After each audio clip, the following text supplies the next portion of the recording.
Hello friends, आज मैं आपके लिए ले आया हूँ 2008 को रिलीज़ हुआ एक movie journey to the centre of the earth को लेकर। इस मूवी का IMDb रेटिंग 5.8 आउट ऑफ 10। इस मूवी बहुत ही अच्छा है। मूवी के शुरुआत में ही हम लोग प्रोफेसर ट्रेवर को देख पाते हैं। वो एक वोल्केनोलॉजिस्ट था। वो ज्वालामुखी के बारे में रिसर्च कर रहा था। उसे उसका एक फ्रेंड बुलाकर बोलता है, तुम्हारे बड़ा भाई का लैब अब बंद करना पड़ेगा। ट्रेवर उसे मना कर देता है। तब वो ट्रेवर को बोलता है, 10 सालों से तुम्हारा बड़ा भाई का कोई पता नहीं, उसके बारे में हम लोगों के पास कोई जानकारी नहीं है। अब हम लोगों के पास लैब को चलाने के लिए पैसा नहीं है। ट्रेवर तब अपने घर में लौट आता है।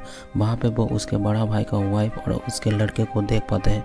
उसके बड़ा भाई का वाइफ उस लड़के को उसके पास 10 दिनों के लिए रखने आई थी और उसके साथ उसके बड़ा भाई का एक बॉक्स ट्रेवर को देती है।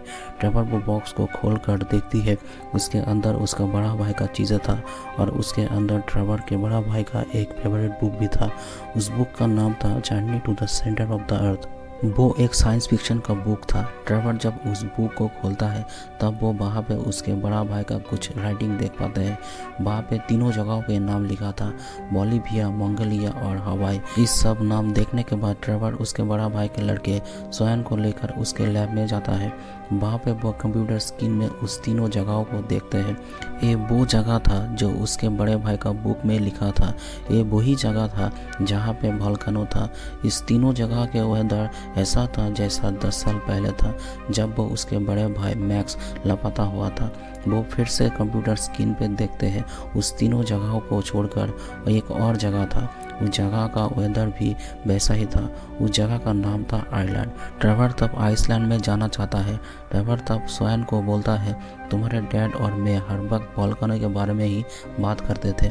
ज्वालामुखी के अंदर वोल्केनो टिप रहता है, मतलब ऐसा रास्ते है जहाँ से हम लोग धरती के बीच में जा सकते हैं। और मुझे लगता है आज से 10 साल पहले मैक्स उसे ही ढूंढने के लिए आइसलैंड गया था और अब मैं भी आइसलैंड में जा रहा हूँ। वो स्वयं को साथ में नहीं ले जाना चाहता था, लेकिन उसके पास और कोई चारा नहीं था, इसलिए वो दोनों आइसलैंड में जाता है। वहाँ पे वो दोनों एक साइंटिस्ट के घर में जाता है जो साइंटिस्ट वोल्केनो के बारे में रिसर्च करता था। लेकिन वहाँ पे दरवाज़ा उसके लड़की खोलता है। उसके लड़की का नाम था हना। हना तब बोलती है उसके डैड 3 साल पहले ही इस दुनिया को छोड़कर चला गया है। ट्रेवर तब उसे उसके बड़े भाई मैक्स की बुक दिखाता है जहाँ पे उसको बहुत यकीन था journey to the centre of the earth के बारे में। ट्रेवर हना को बोलता है, मुझे यकीन है मेरा बड़ा भाई यहाँ पे आने के बाद तुम्हारे डैड से ज़रूर मिला था। हना उस बुक को देखने के बाद उसके डैड का सेम बुक ले आता है। वहाँ पे वो दोनों बुक के मार्क को मिलाता है। वो दोनों बुक में एक जैसा ही मार्क था। हना उसको बोलती है उस बुक असल में साइंस फिक्शन के बारे में है, लेकिन सब लोगों को लगता है इस बुक के अंदर journey to the centre of the earth के बारे में लिखा है। ये सच है। मेरा डैड इसे यकीन करता था। उसको लगता था धरती के नीचे और एक दुनिया है। ट्रेवर बोलता है, मैं उस ज्वालामुखी में जाना चाहता हूँ। हना तब बोलती है, वहाँ पे तुम लोगों की कार नहीं जाएगी। वहाँ पे चारों तरफ ऊंचे ऊंचे पहाड़ से घिरा हुआ है। मैं एक माउंटेनिंग गाइड को तुम लोगों को वहाँ पे ले जाने के लिए बुलाऊंगी। उसके दूसरे दिन बहुत रास्ते चलकर वो लोग उस ज्वालामुखी के पास पहुँचता है। वहाँ पे वो लोगों को एक यंत्र मिलता है। वो यंत्र से ट्रेवर वहाँ का लोकेशन और वेदर के बारे में जानने की कोशिश करता है। उसे 10 साल पहले उसके बड़े भाई ने लगाया था। वो उसे खोलने से पहले ही वहाँ का वेदर खराब हो जाता है और बिजली चमकने लगता है। हना और स्वयं एक गुफा के अंदर घुस जाता है। वो ट्रेवर को भी जल्दी से आने के लिए बोलती है, लेकिन ट्रेवर वो यंत्र को लिए बगैर नहीं जाना चाहता। ट्रेवर तब उसे बाहर निकाल लेता है, लेकिन उस यंत्र बिजली को खींच रहा था, इसलिए ट्रेवर के चारों तरफ बिजली गिरने लगता है। हना उसे फेंकने के लिए बोलती है। ट्रेवर तब उसके ज़िंदगी बचाने के लिए उसे फेंक देता है। तभी बिजली गुफा के मुंह पर गिरता है। इसके बाद वो गुफा की मुंह बंद हो जाता है। वो 3 लोग गुफा के अंदर पहुंच गया था। नाता बोलती है, वहाँ पे बहुत पुराने खान है जहाँ पे अब कोई काम नहीं होता। वो तीनों लोग सामने की तरफ जाते ही वहाँ पे एक बड़ा खाई को देखता है। वो खाई नीचे की तरफ जाता है और खान के पास पहुँच जाता है। वहाँ पे ट्रैक्टर ट्रॉली था। तब उस लोगों को लगता है वो लोग ट्रॉली की मदद से बाहर से निकल पाएगा। इसके बाद तीनों ट्रॉली के अंदर बैठ जाता है और ट्रॉली बहुत जोर से नीचे की तरफ जाने लगता है। एक जगह पे ट्रैक नहीं था, लेकिन किसी तरह उसे वो लोग पार कर लेता है। थोड़ी देर बाद तीनों का ट्रॉली अलग हो जाता है। जिस ट्रॉली में आना था उस ट्रॉली का ट्रैक खत्म होने वाला था, इसलिए उसे ड्राइवर के ट्रॉली में आने के लिए बोलता है और ड्राइवर के ट्रॉली का भी ट्रैक खत्म हो जाता है। तब वो दोनों ट्रॉली से कूद जाता है और ट्रॉली दीवार में जाके लगता है। सोहन भी वहाँ पे पहुँच जाता है और देखता है दीवार में ट्रॉली लगने से वहाँ पे एक छेद हो गया है। वो लोग उसके अंदर जाते ही वो तीनों हैरान हो जाता है क्योंकि उसके अंदर बहुत सारे डायमंड था। सोहन उसके बैग के अंदर बहुत सारे हीरे भर लेता है। तभी वो लोग कुछ टूटने की आवाज़ सुनते हैं। ड्राइवर तब समझ जाता है जहाँ पे वो खड़ा है वो ज्वालामुखी के अंदर मिलता है ऐसा एक कांच का पत्थर जो बहुत ही पतले है। हिलने से वो टूट जाएगा, इसलिए वो सोहन को वहाँ से धीरे धीरे बाहर निकलने की कोशिश करता है। सोहन जब वहाँ से निकलता है तब उसके बैग से एक हीरा गिर जाता है और पूरा दीवार टूट जाता है। इसके बाद वो तीनों नीचे गिरने लगता है। बहुत टाइम से गिरने से भी वो तीनों नीचे नहीं पहुँचता। ड्राइवर तब गिरते गिरते बोलता है उस बुक में लिखा है ये कहीं हज़ारों माइल लंबा हो सकता है। जब हम लोग नीचे पहुंचेंगे तब वहाँ पे वाटर स्लाइड होगा। तभी कुछ देर बाद वो तीनों पानी के बूंदों को उड़ने दिखता है। इसके बाद वो तीनों वाटर स्लाइड में गिर जाता है जहाँ से वो तीनों एक बड़ा पानी के पुल के अंदर पहुँचता है। वो तीनों कैसे भी करके पानी से बाहर आता है। तब वो तीनों बहुत सारे पक्षी को देखता है जो पक्षी उसके तरफ ही आ रहा था। हना तब पूछती है ऐसा पक्षी को वो तीनों पहले कभी देखा है क्या? सोहन बोलता है हाँ, म्यूजियम में, लेकिन वो पक्षी धरती पे 150 मिलियन साल पहले रहता था। अभी यह पक्षी नहीं है धरती पे। वो तीनों अब गुफा से बाहर निकलता है। बाहर आकर वो लोग चमक जाता है क्योंकि वहाँ पे पूरा एक नया दुनिया था। ड्राइवर समझ जाता है उसके भाई मैक्स और हना की डैड सही था। ये सेंटर ऑफ द अर्थ है, मतलब एक दुनिया के अंदर और एक दुनिया, ऐसा जूलियस के बुक में था।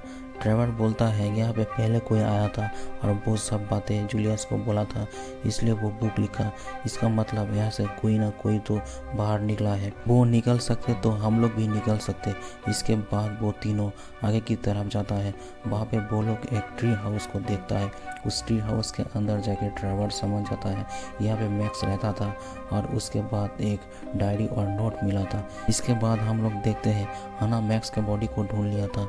इस बात को वो ड्राइवर और सोहन को बोलती है, जिसे सुनकर वो दोनों दुखी हो जाता है। मैक्स के डायरी से जान पाते हैं वहाँ का टेम्परेचर बढ़कर 200 डिग्री तक हो सकता है। इंसान 135 डिग्री से ऊपर जिंदा नहीं रह सकता। सोहन बोलता है वहाँ का टेम्परेचर 95 डिग्री। ड्राइवर बोलता है हम लोग जब यहाँ पे आए थे तब टेम्परेचर 82 डिग्री था, इसका मतलब टेम्परेचर बढ़ रहा है। हना मैक्स के नोट पढ़ती है और बोलती है वहाँ पे लिखा है इसके बुक के हिसाब से मुझे इस ओशन से उत्तर की तरफ जाना होगा। वहाँ पे गर्म पानी का एक झरना है, वो झरने से वो लोग निकल सकते हैं। इसके बाद वो सब मिलकर एक नाव बनाता है। वहाँ पे गर्मी बढ़ना शुरू कर दिया था। इससे पहले टेम्परेचर बढ़कर 135 डिग्री हो। नाव को आगे ले जाने के लिए उसके पास मैक्स का पैराशूट था। उस लोगों की नाव बहुत ही जोरों से आगे जा रहा था, लेकिन पानी के अंदर बहुत खतरनाक मछली था। जो मछली उस लोगों के ऊपर हमला करता है। तभी बड़े एक मछली आकर छोटे मछली को खाना शुरू कर देता है।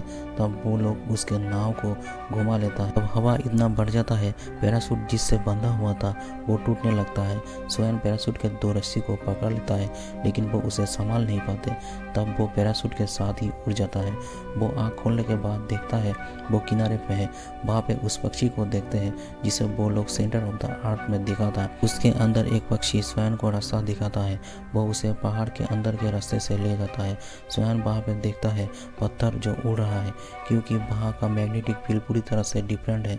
सोहन समझ जाता है वहाँ पे उड़ता हुआ पत्थर है तो वो गर्म पानी झरने भी होगा, लेकिन उस जगह पे जाने के लिए उसे बहुत बड़ा खाई पार करना होगा।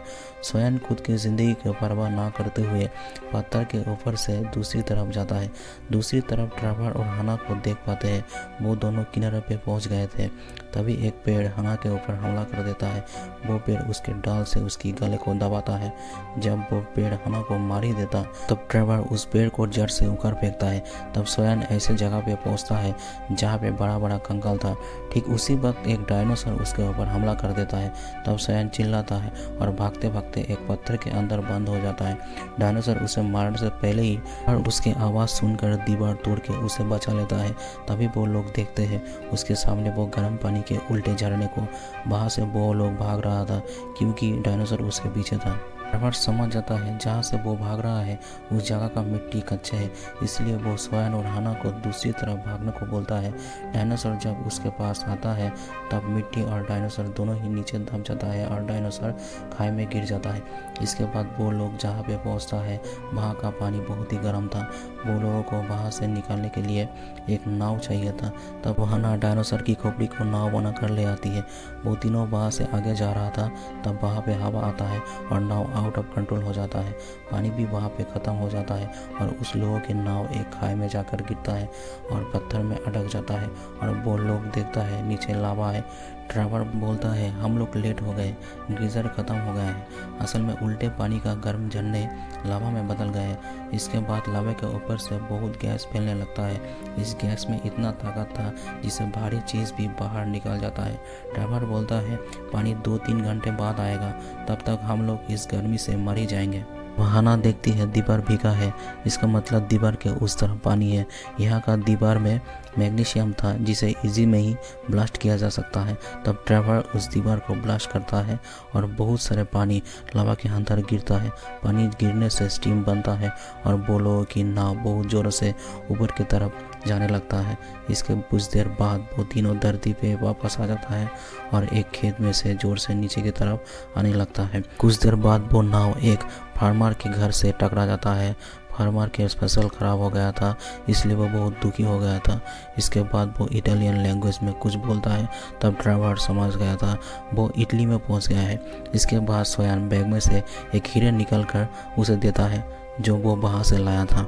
उस लोगों के बैग में और भी हीरे था लेकिन इसके बारे में कोई नहीं जानता था। इसका मतलब यही है वो लोग सिर्फ दूसरी दुनिया नहीं ढूंढ रहा, वो लोग अमीर भी हो गया था। इसके बाद हना और ट्रेवर एक दूसरे से प्यार करता है। इसके बाद ट्रेवर उसके बड़े भाई का लैब जो पैसे के बगैर बंद हो गया था उसे भी वो चालू कर देता है। सोयान जब घर वापस जाता है तब ट्रेवर उसके डैड के लिए एक बुक देता है। बुक का नाम था lost city of Atlantis. Trevor सोयान को पूछती है तुम क्रिसमस के छुट्टी में क्या करोगे? सोयान बोलती है कुछ नहीं। तब हम लोग वहाँ पे जा सकते हैं। इसके बाद मूवी यहीं पे ख़त्म हो जाता है। इस मूवी के एक्सप्लेनेशन आप लोगों को कैसे लगा कमेंट में ज़रूर बताना और चैनल को सब्सक्राइब ज़रूर करना।